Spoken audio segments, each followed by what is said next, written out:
Hello, I'm Nancy Perlman on the Lycian Way in the southern part of Turkey.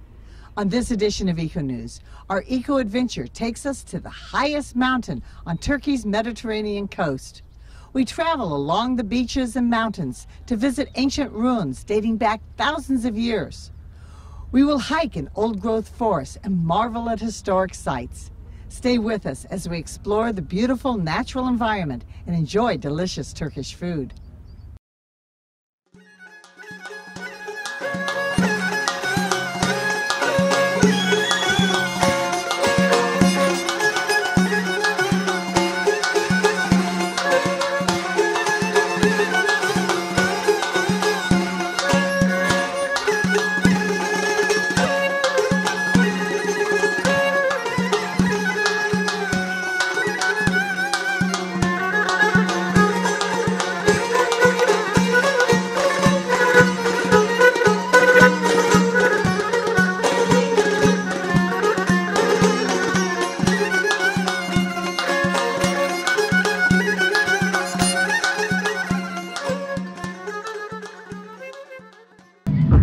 Kaş is an important historic town along the Lycian Way that has many stores with high-quality crafts and arts, from jewelry to rugs, textiles. I'm standing in the high street of the quaint Mediterranean town of Kaş. Here we see a beautiful example of what an Aegean or Mediterranean town would have looked like in the 1800s. You see the beautiful architecture behind me, what used to be the houses of the main road, with the beautiful whitewash and the brown wooden balconies and the flowers and bougainvillea and jasmine just coming down from those balconies. It just makes a beautiful picture for all visitors. Kaş is especially popular among tourists who are very into outdoor activities such as paragliding, tandem paragliding, diving, rafting, kayaking, and 4x4 adventures. There is lots to do here in Kaş. Also, for people who would like to take a visit to Greece, to Europe, to the island of Mace, there are daily ferryboat trips. And just for the day, without having to stay the night, one could go to Mace, have a wonderful meal, take a dip, and come back to Kaş. Kaş is very popular among tourists who like shopping as well. There is no hassle shopping possibilities here. The shopkeepers are locals or people who have come into Kaş to live here in this quaint little town. Lots of very high quality arts and crafts are sold in the shops here. No hassle, friendly people, hospitable people. You can easily find high quality items to take home as gifts or for yourselves.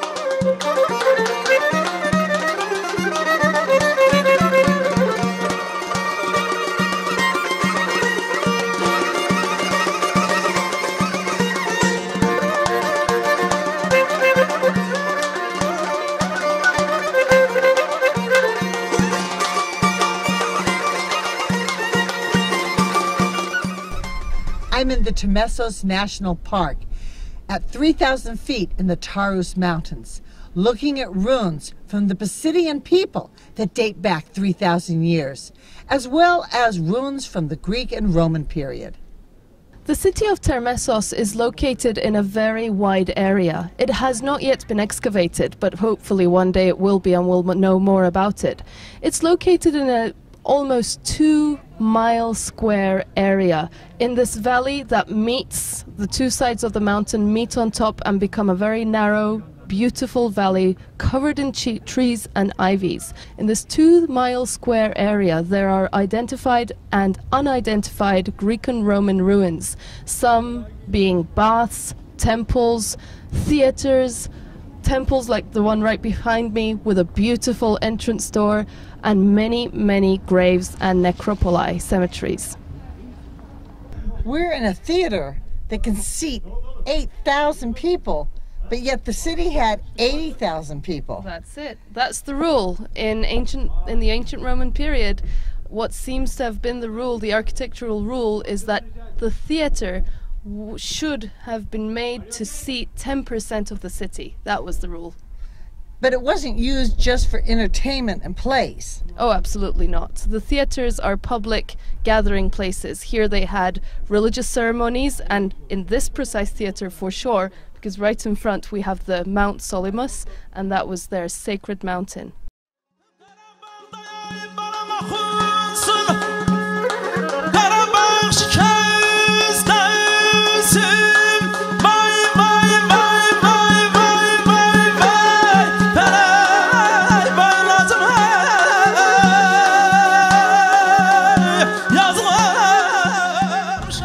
Along the river Dalyan, we stop at the ancient ruins of ECONEWS, thousands of years old, but used through the Middle Ages. Behind me is actually a fountain, but there are buildings that were temples, theaters, public commerce. This was a very important port. Behind me we see the Terrace Temple, the earliest temple of ECONEWS. It's a very interesting building. There were actually two temples and a church here, and when they excavated just in the middle of the building, they even found an earlier temple, a huge rock, probably about 8 feet high and 3 feet wide. And what's interesting about this monolith rock is that this rock appears on the coins of ECONEWS as the Bytilos, the main god of ECONEWS. So this has been the holy shrine of ECONEWS, later dedicated to Zeus Zoteros, Zeus the Savior. I'm British, working here in Turkey, interested in archaeology and history generally.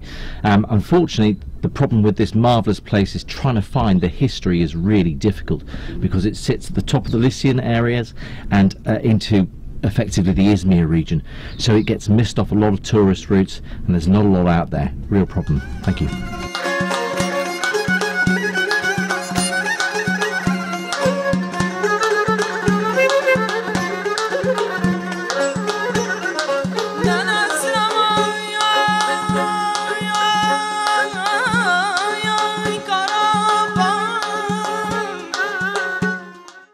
The settlement of Kekova behind me can only be seen by boat or kayak. It is preserved and protected, so we are not allowed to walk on the island. It was built over 2,000 years ago, but in the 7th century AD, an earthquake hit the area, and the island sank by 15 feet. Consequently, some of the buildings are now submerged.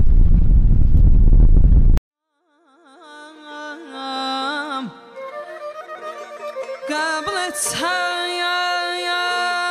yolundan, 100 yol canımı feda kılan.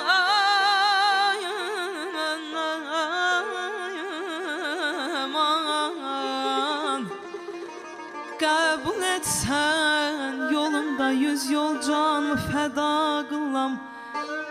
Esiri aşıkınam.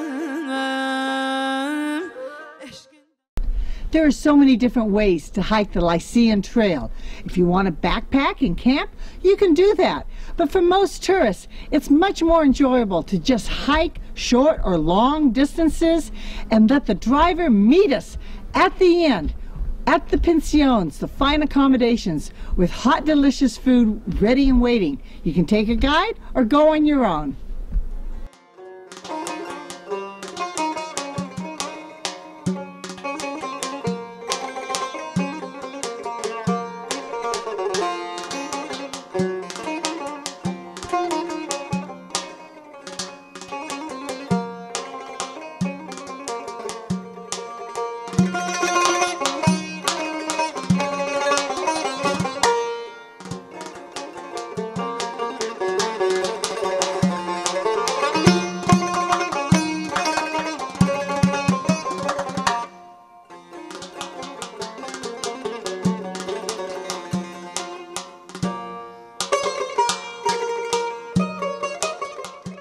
The Lycian Trail is located on 2 provinces of Turkey, The one is Antalya and the second one is Muğla.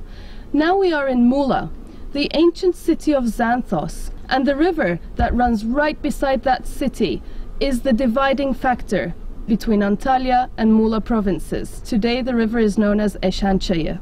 The Lycian Trail is not only for tourists, but also the local villagers and the goat herds. High along the mountain trail, we come across ancient groves of olive trees.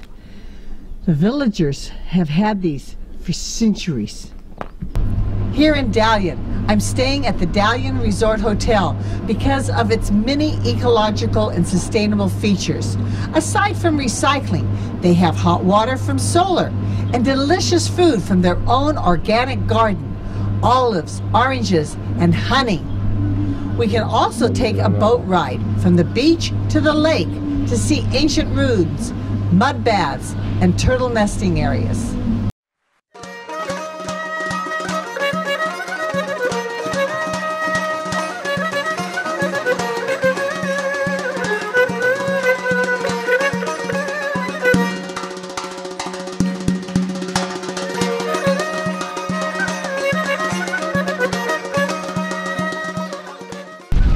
İztuzu Beach is popular for tourists and sunbathers, but it's only during the day because the evenings are reserved for the turtles. In May, they come and nest. The hatchlings can be seen in September. Conservationists, volunteers will come and put cages around the nest so that the human activity during the day does not disturb the turtles.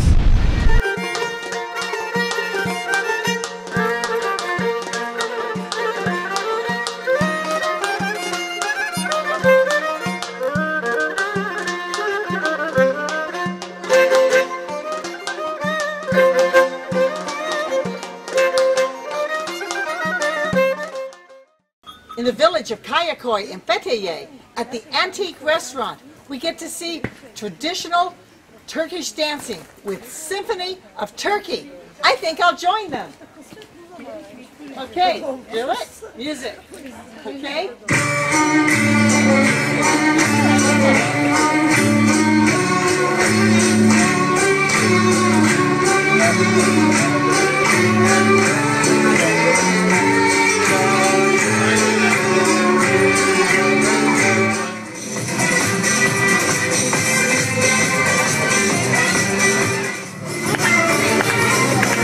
Hey, hey, hey, hey, oh, hey. Hey, hey, hey, oh.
We're at the ancient city of Antalya, over 2,000 years old.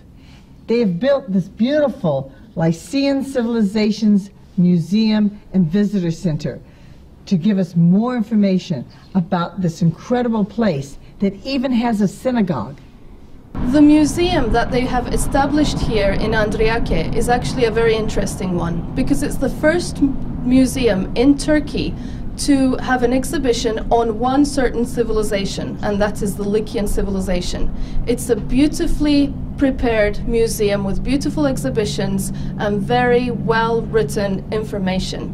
At the same time, this museum is located inside an ancient 2nd century AD Roman period granarium, which is a storehouse, an imperial storehouse, also known as a horium, where the emperors had the grain and other foodstuffs stored for export to various parts of the Roman Empire.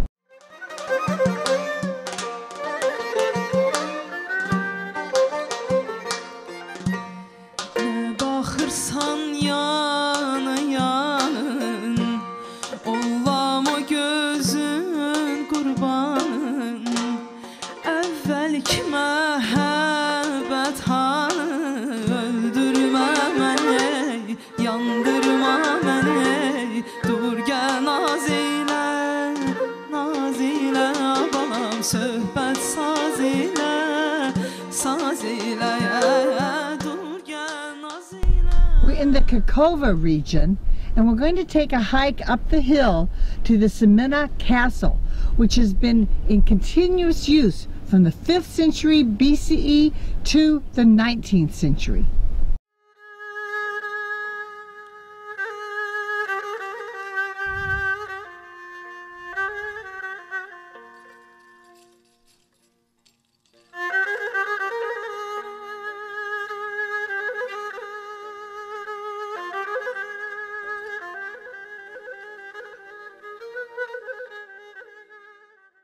The castle behind me is called the Semena Castle. The first building of this castle seems to have been done in the 5th century BC by the Lycians. As the Lycian region was invaded by various forces, including the Greeks, the Persians, the Romans, and later on, even in the medieval times, the Crusaders, this castle continued to be used by the locals and the newcomers. Also, up until the 19th century, we know that this castle was in use even by the Turks. We're on our way to Cape Galedonia, where we're going to take a hike through this beautiful pine forest with incredible views of the wild Mediterranean coast.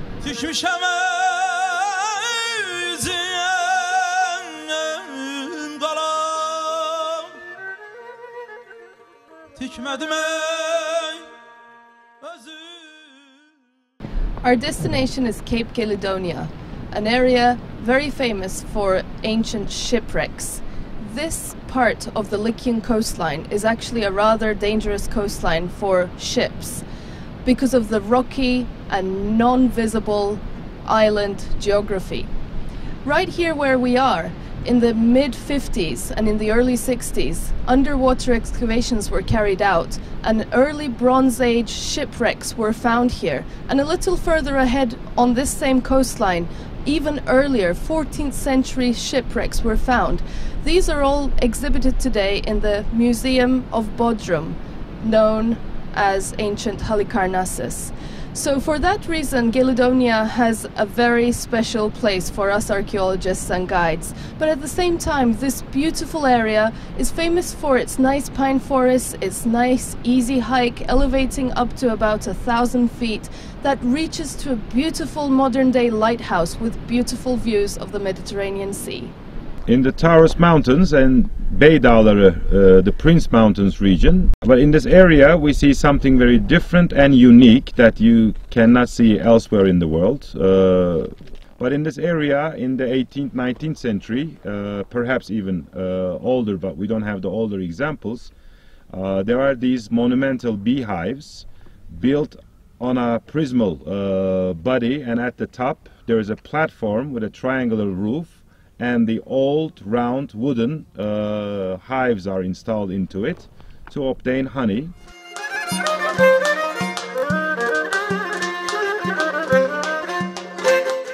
Dating back to the 6th century BC and even earlier is the city of Myra. But over time it became just a village, and dirt and silt covered over so many of the buildings. In 2009, major scientific excavations began, and they're still continuing to discover the theater, the tombs, the homes, and other structures.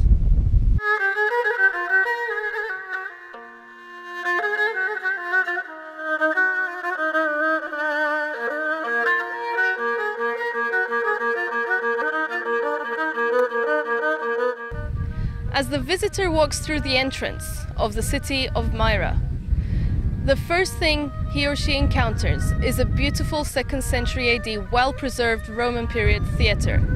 The archaeologists are still carrying on with the excavations, and still several parts of the theatre are being unearthed, such as the stage building.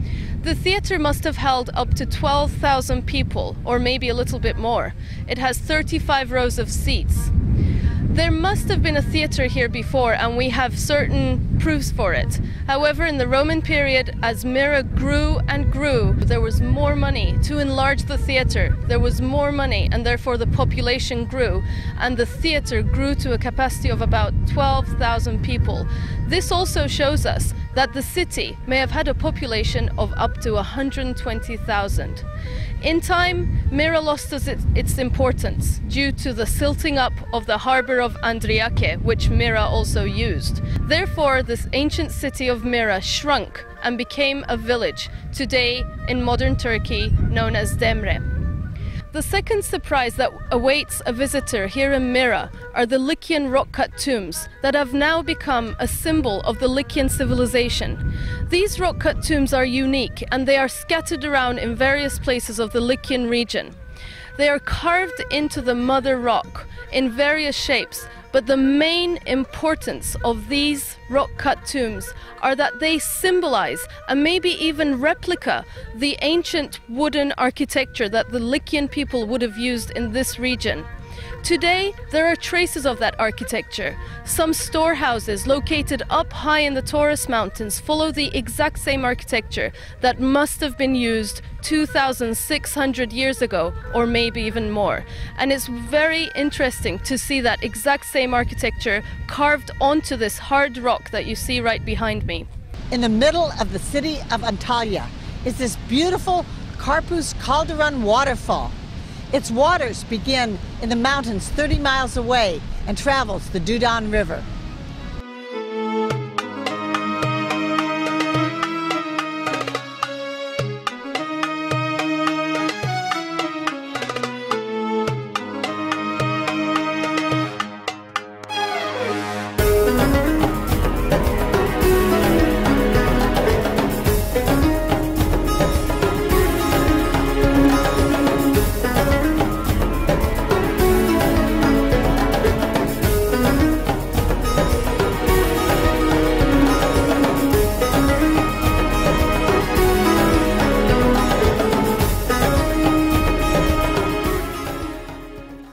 I'm here at the Expo Antalya, overlooking the International Horticultural Exhibition. The theme this year is Flowers and Children. The guide has just pointed out some of the unique features in the expo. There are 5 different architectural styles of Turkish homes from all over the country. They have reconstructed them. Then there's the Museum of Biodiversity. The lake is in the shape of the Antalya Bay, and then we also have the Ottoman Garden.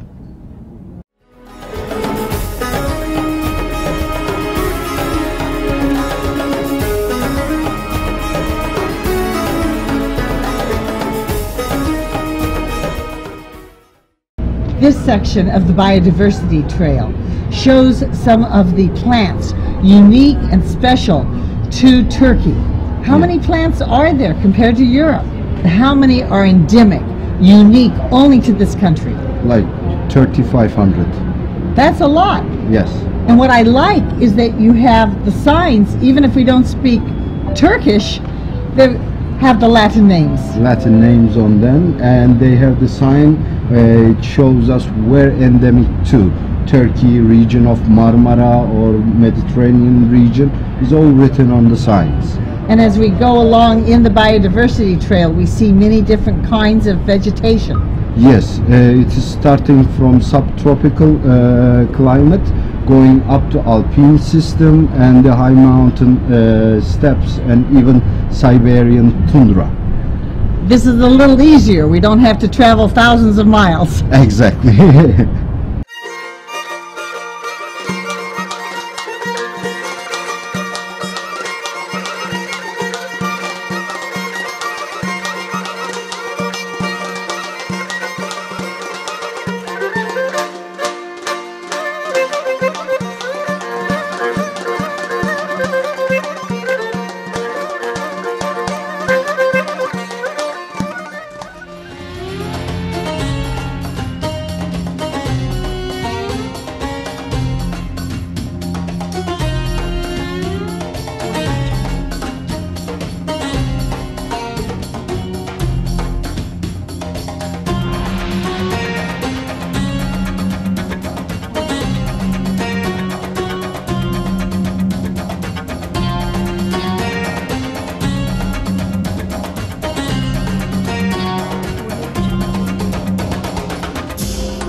This eco-adventure on the Lycian Way in the southern part of Turkey has been so much fun.